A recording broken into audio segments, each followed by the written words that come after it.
핵전화 얼마 받아? 그러면 수소한테 핵전화 얼마 받아? 그럼 플러스 1만큼 받아. 그것을 우리는 유효한 핵전화량이다 라고 불러줍니다. 수소를 예를 든 이유가 뭐야? 수소는 뭐가 없다.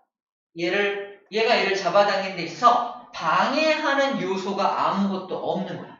그럼 방해할 요소는 누가 등장하냐? 자, 방해꾼을 한번 등장시켜 볼게요.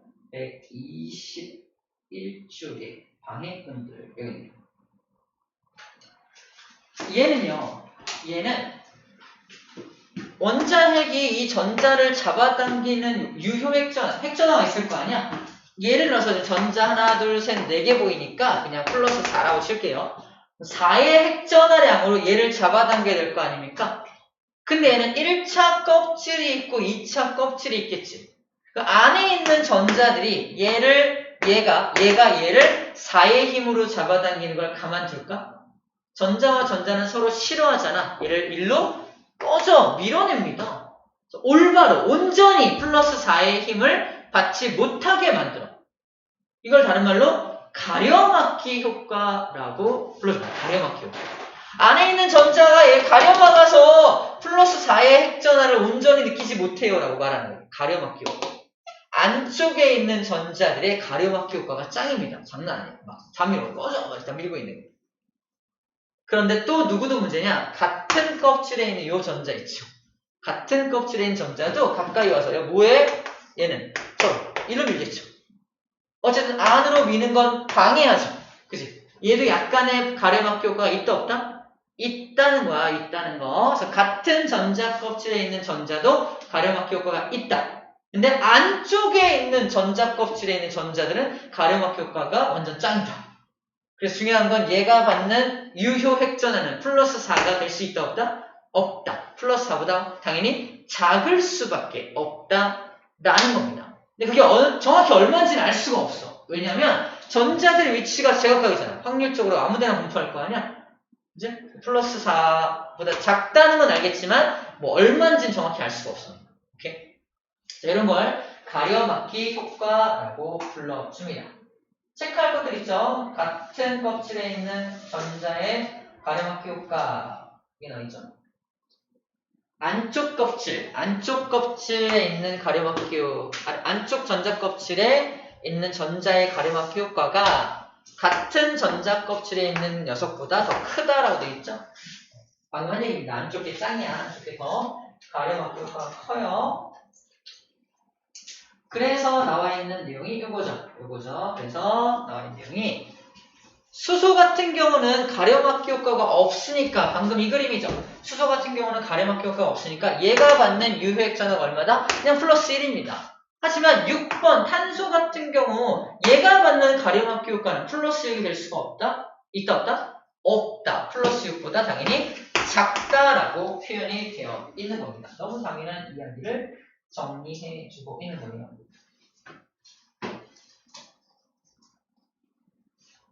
자, 그러면 이제 주기율표를 좀 볼 건데, 이걸 주기율표 볼까?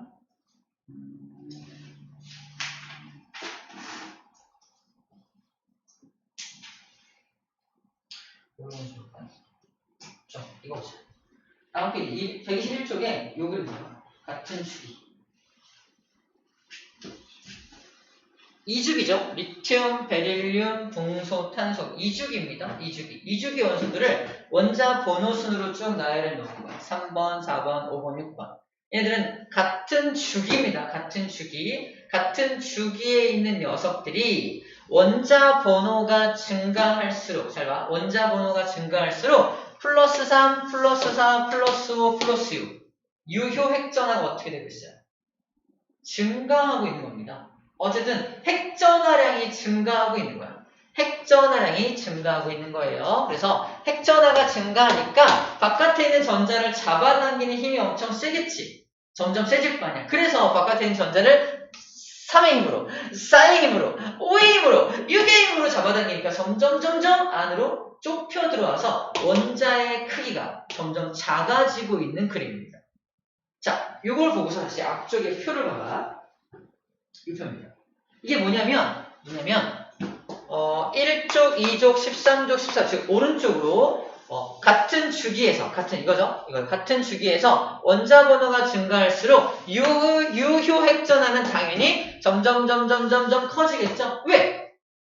원자 핵의 전하량이 점점 커지니까, 그죠? 원자 핵의 전하량이 점점 커지니까 유효 핵전하도 당연히 점점 커져야 할 겁니다. 맞죠?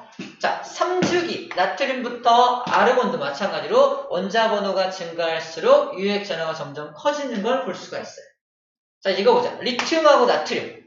리튬하고 나트륨은 리튬이 여기 있으면 나트륨은 밑에 있죠. 원자 번호 3번, 11번입니다. 1쪽이죠. 같은 족에서 이렇게 표현해요. 같은 족에서 원자 번호가 증가할수록 봐봐. 3번인데 11번이죠. 당연히 유효 핵전하가 확 증가하죠. 확 증가. 그래서 얘보단 얘가 확 증가한 모습으로 표현되어 있는 겁니다. 중요한 건 예외가 있다 없다? 예외 없이 원자 번호가 증가할수록 유효 핵전하가 따라서 쭉 같이 증가하는 걸 보여주고 있는 겁니다. 네. 물론 당연히 가려막 효과가 있겠지만 전자수가 늘어나잖아. 봐봐. 원자 번호가 증가하면 양성자 수만 늘어나는 게 아니라 전자수도 함께 늘어나죠. 당연히 가려막 효과도 증가할 거 아니야?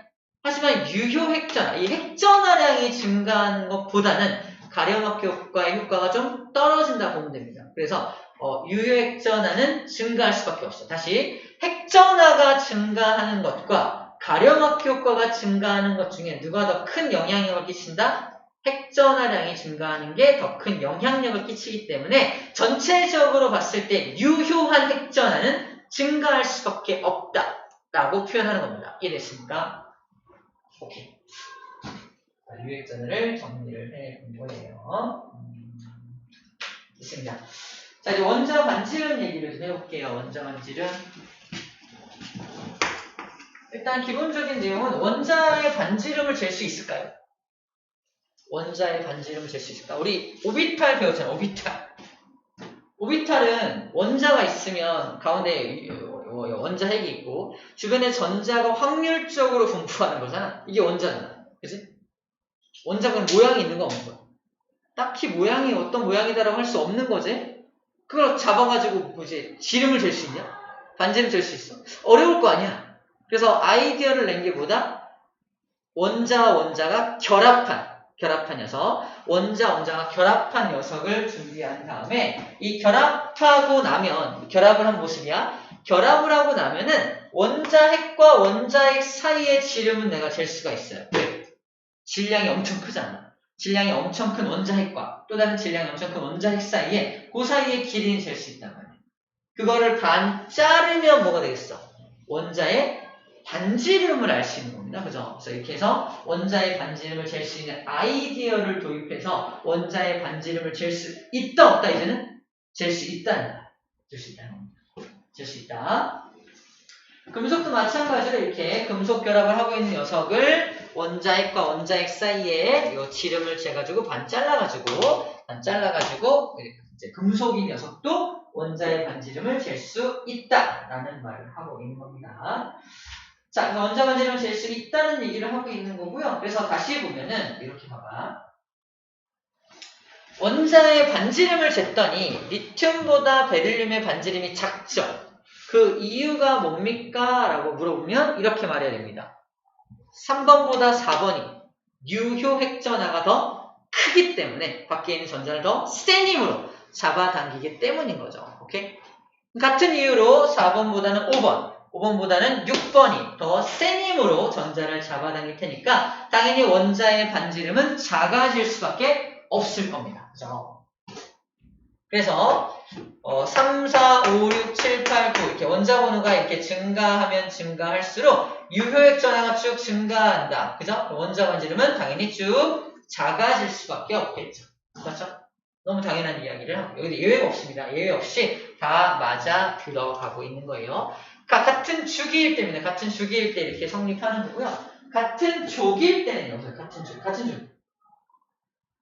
수소, 리튬, 나트륨, 칼륨. 수소, 리튬, 나트륨, 칼륨이잖아. 1번, 3번, 11번, 19번. 그죠?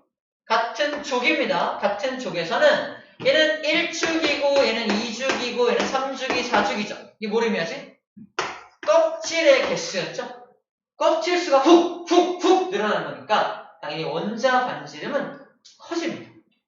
봐봐. 당연히 유효액 전화가 증가하죠. 이게 유효액 전화만 보면은 작아져야 되는 거 아니야? 그치? 근데 얘와 얘는 껍질의 수가 차이가 나죠. 껍질 수는 못 이겨. 껍질이 하나 더 생겨버리면 아무리 유효액 전화가 커진다 하더라도 당기는 힘에 제한이 있기 때문에 전체적으로 원자 반지름은 커지는 거예요. 기억할 거, 껍질 수는 못 이겨. 원자 반지름 될 때 껍질 수는 못 이겨. 그래서 1번, 3번, 11번, 19번 할 때 껍질이 늘어나는 거는 아무리 유효액전화가 크더라도 껍질 수는 못 이기기 때문에 원자 반지름은 커질 수밖에 없다라는 겁니다. 원자 반지름은 커질 수밖에 없다라는 거예요.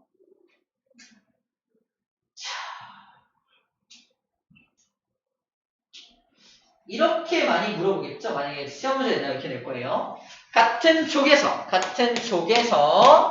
원자 번호가 증가할수록, 봐봐. 같은 족에서, 여기가 있다. 같은 족에서 원자 번호가 증가할수록 유효액전화가 증가함으로, 여기까지 맞죠? 유효액전화 증가하잖아. 유효액전화가 증가함으로 원자 반지름은 작아진다.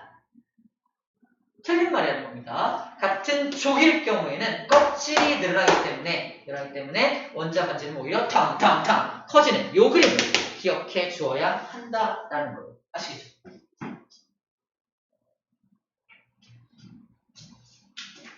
자, 저 원자 반지름에 영향을 미치는 요인을 좀 넣을게요. 자, 근데 예외가 없습니다. 1족, 2족 같은 주기죠. 이 같은 주기에서 족수가 늘어날수록 점점점 원자 반지름은 작아지는 모습을 보여주고 있죠. 같은 족이라면 원자 반지름은 점점점 작아집니다. 왜? 유효액전화가 증가합니다. 같은 주기에서는 원자 반지름이 원자 번호가 커질수록 유효액전화가 증가하니까 원자 반지름은 작아질 수밖에 없다. 그죠? 근데 같은 족에서는 같은 족이죠. 같은 족에서는 원자 번호가 증가할수록 원자 반지름이 쑥쑥 올라가고 있죠. 껍질이 늘어나고 있기 때문입니다. 예외가 없어요. 모두 다 그 예외 없는 규칙을 따르고 있습니다.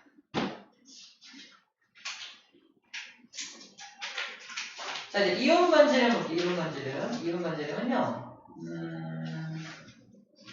양이온부터 볼게요. 양이온. 뭐냐고요?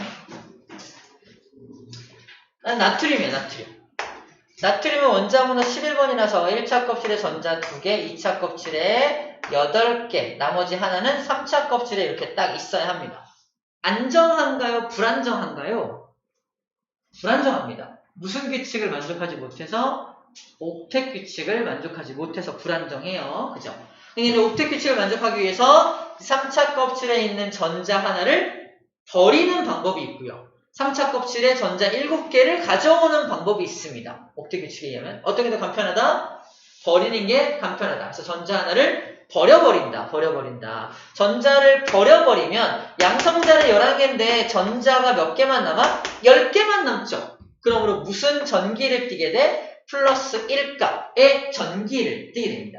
저 전기를 띈 녀석을 우린 뭐라고 불러준다? 이온이라고 불러줘. 이온. 특히 플러스 전기 띈 녀석은 양이온이라고 불러줍니다.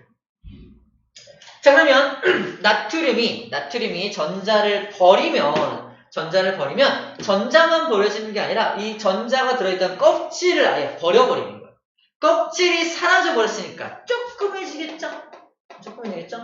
다시 말해서 나트륨 원자가 나트륨 이온이 되면 원자 반지름은 작아진다. 다른 말로 원자 반지름과 이온 반지름 중에 누가 더 작다? 이온 반지름이 더 작겠죠. 맞죠? 이온 반지름이 작아지게 됩니다. 그래서 양이온 되는 것들은 다 반지름이 줄어들어요. 전자를 버려서 껍질이 사라지는 거예요. 양이온 되는 것들은 다 반지름이 줄어들겠구나라고 생각하면 되겠습니다. 반대로 음이온 같은 경우는 좀 달라요. 음이온은 나는 지금 플루오린이야. 플루오린은 원자과 전자가 7개거든요. 안정이에요, 불안정이에요? 불안정합니다. 얘는 그럼 안정해질 수 있는 방법이 두 가지가 있죠. 7개의 전자를 버리거나 1개의 전자를 얻어오거나. 어떤 게 간편해요? 얻어오는 게 간편합니다. 그래서 이거를 비금속이라고 불러줍니다. 전자를 얻는 성질을 가진 놈들을 비금속이라고 부르고, 그럼 전자 하나를 얻었다 치자. 얻으면 안정해요. 웃겠죠. 그죠? 대신에 전자를 얻어오는 과정 중에 전자가 들어오면 전자들 간의 반발력 때문에 이게 쭉 넓어지는 거예요. 전자들 간의 반발력 때문에. 자, 쌤이 이런 말 했었죠? 우리 수건 돌리기를 이 6명이서 하고 있었는데, 너는 6명 하고 있었는데, 쌤이 나 좀 껴줘! 그러는 거야. 어떻게 해야 돼? 아이씨, 짜증내면 저 뒤에서 약간 뒤로 밀어서 공간을 만들어줘야 되죠? 그치? 이런 느낌. 그래서 전자 하나가 껴 들어오려면 전체적으로 전체적인 규모를 좀 키워줘야 됩니다. 반지름이 커지는 거. 오케이? 왜 커지냐라고 물어본다면 키워드는 뭐야? 반발력 때문에, 전자들 간의 반발력 때문에 커진다라고 하는 겁니다. 아까 양이온의 키워드는 뭐였어요? 양이온의 키워드는 껍질 수가 줄어드는 게 키워드였죠? 네, 이 전자가 들어오는 음이온 같은 경우는 반발력 때문에 그렇게 되는 겁니다. 반발력이 키워드가 됩니다. 그래서 원자 반지름이 오히려 커진다. 이온했을 때 반지름이 커진다는 거예요. 자, 그러면 예를 좀 봅시다.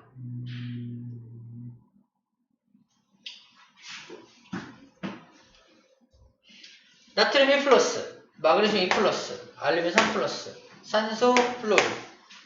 이거 전부 다 나트륨은 원래 3주기죠. 3주기인데 지금 전자 하나를 버려서 2주기를 내려온 거예요. 그죠? 전자 10개입니다. 이 전자 10개예요. 얘는 전자 10개입니다. 얘 전자 10개고요. 전자 10개입니다. 모두 전자 10개를 가진 놈들, 다른 말로 등전자 이온들을 써 놓은 거야. 중요한 건 전자 수가 다 똑같기 때문에 모양이 다 똑같아. 기억해? 모양이 똑같아. 전자 배치도 모양이 다 똑같습니다. 원소의 이름은 다 다른데 전자 배치도를 그려보면 다 똑같은 그림으로 그려져. 그럼 누가 크고 누가 작은지는 뭐가 결정할까? 유효 핵전화가 결정을 합니다. 당연히 원자 번호가 큰 녀석이 더 세게 잡아당길 테니까 가장 작은 반지름을 가지겠네요. 누가 1등이야? 나트륨, 마그네슘, 알루미늄. 누가 1등이죠? 13번. 얘가 1등 아니야? 맞나요? 13번. 가장 작죠? 작습니다. 그래서 일단 이 셋만 비교하면 가장 작다고 되어 있고요. 플로린이 더 작다고 되어 있죠. 이거 왜 띄어놨죠? 잠깐만요.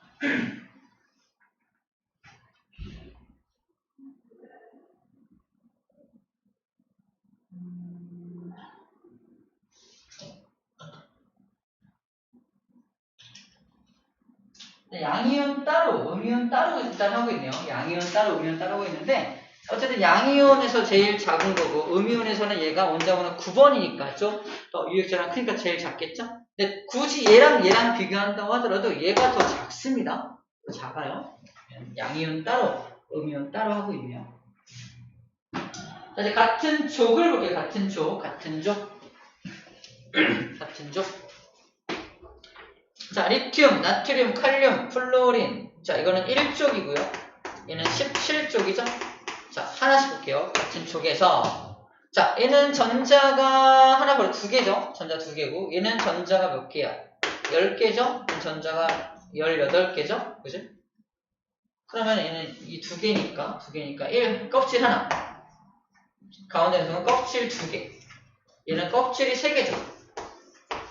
유효액 전화가 제일 크지? 유효액 전화가 제일 크긴 하지만 껍질 수를 이길 수 있다 없다?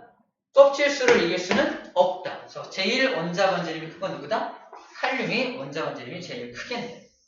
맞죠? 이거 제일 크겠네요. 그래서 이게 가장 크다고 되어 있습니다. 자, 다시 같은 주기에서는 껍질 수가 똑같기 때문에 유효 핵전화만 비교하면 되는데 같은 족에서는 껍질 수가 다르죠? 껍질 수가 다르니까 유효액자나 외에도 껍질 수까지 고려해서 누가 원자 원질이 큰지 누가 작은지를 구분해 줄 수 있어야 합니다. 됐죠? 자, 플루오린, 염소, 브롬이 마찬가지로 해도 얘는 10개의 전자를 갖고 있고요. 얘는 18개의 전자.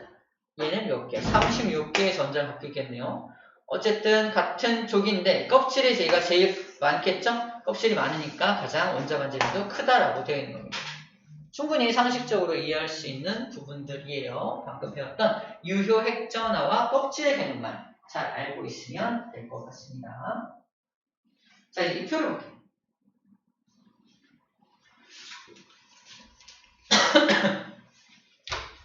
자, 이 표를 보면요. 자, 1, 2, 3, 4, 15. 15조까지는 요 실선으로 되어 있는 게 원자고요. 요 점선으로 되어 있는 게 이온입니다. 원자가 이온될 때 전자를 버리죠.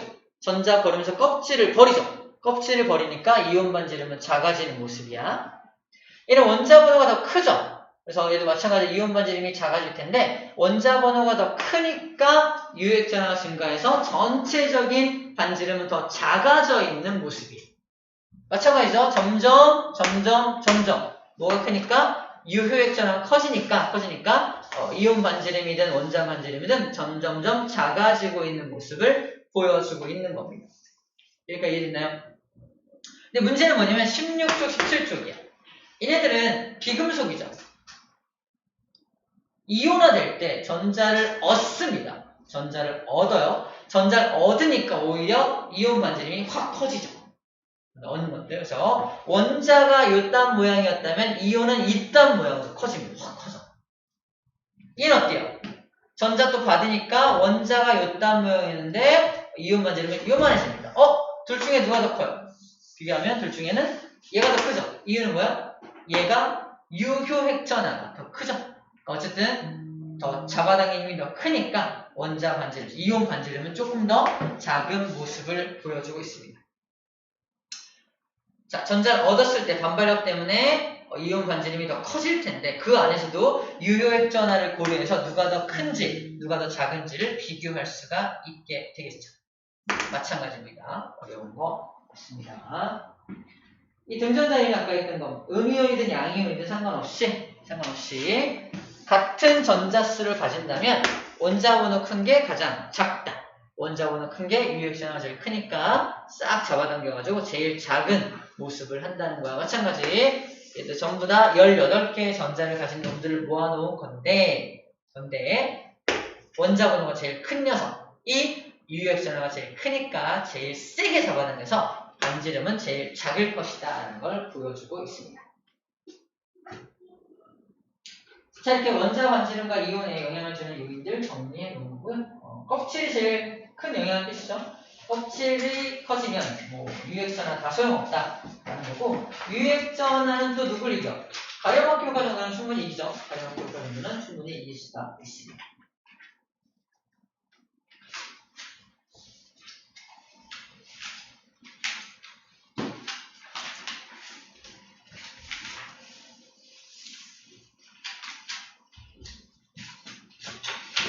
잠깐 한 템포 쉬어갈까요?